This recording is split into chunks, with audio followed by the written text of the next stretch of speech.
ছোটদেরকে আমার ভালোবাসা এবং বড়দেরকে শ্রদ্ধা জানিয়ে আজ অবেদ ফাউন্ডেশনকে নিয়ে আমি কিছু কথা বলতে চাই। কথাটা শুধু অবেদ ফাউন্ডেশনকে নিয়ে নয়, সেখানে চলে আসে আমার প্রিয় বিশ্বজিৎ স্যারও।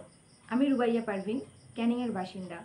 বাকি সবার মতো ছোট থেকে আমারও ইচ্ছে ছিল বড় হয়ে চাকরি করে আমার ফ্যামিলিকে সচ্ছলতা দান করব। কিন্তু সবসময় সব কিছু ইচ্ছে থাকলেও হয় না, কারণ আমিও আমার চোখের সামনে অনেককে দেখেছি মেধা তালিকায় থাকার সত্ত্বেও তারা হারিয়ে গেছে। সেটা যে কোনো কারণে হতে পারে, transport problem, financial condition, proper education, গাইডেন্সের অভাব।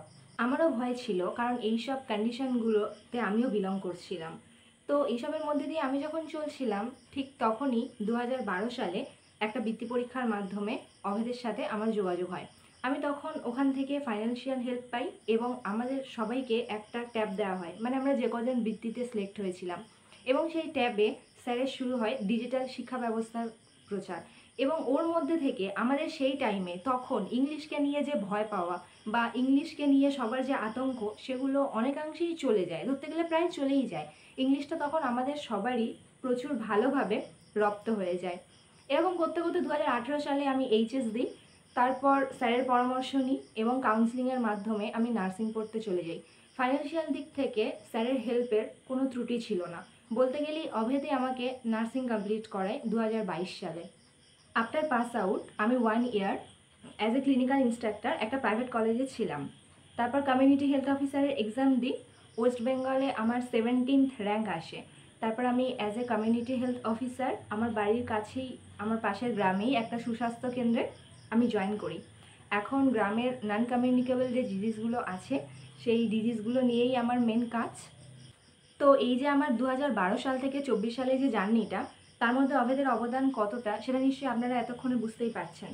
অভেদ না থাকলে হয়তো এই দিনটা আজ আমি দেখতেই পেতাম না। শুধু মেধা থাকলেই হয় না, তার জন্য প্রপার গাইডেন্সেরও দরকার হয়। আর বিশ্বজিৎ স্যার যদি আমাকে গাইড না করতেন, তাহলে হয়তো আমি এই জায়গায় কখনোই আসতে পারতাম না। আর আমার কোয়ালিফিকেশান, কেরিয়ার কোনো কিছুরই হয়তো কোনো দাম থাকতো না।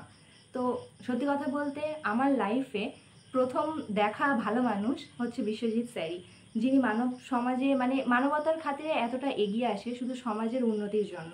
তো আমার মনে হয় আমাদের সমাজের এখন যে অবস্থা, আমাদের এই যে সমাজ, সেই সমাজে বিশ্বজিৎ স্যারের মতো অনেক ভালো মানুষের প্রয়োজন, আর সাথে অনেক অভেদেরও প্রয়োজন। এক কথায় যদি বলি তাহলে আমি এটাই বলবো যে আমার সাকসেসটা হয়তো অনেক হার্ড হয়ে যেত যদি আমার পাশে আমি অভেদকে না পেতাম, বা হয়তো এমনও হতে পারতো আমি সাকসেস পেতামই না, আমার লাইফে হয়তো সাকসেস আসতোই না। তো আমারও অনেক ইচ্ছে আছে, যেমন ধরুন আমিও ভবিষ্যতে চাই অভেদের মতো এরকম সংস্থার সাথে যুক্ত থাকতে এবং নিজের যতটা সম্ভব হেল্প করতে। আর অভেদ তো আমার মনের মধ্যে সারা জীবন থাকবেই, কারণ আমার যে সাকসেস তার পেছনে শুধু অভেদেরই অবদান আছে। ধন্যবাদ।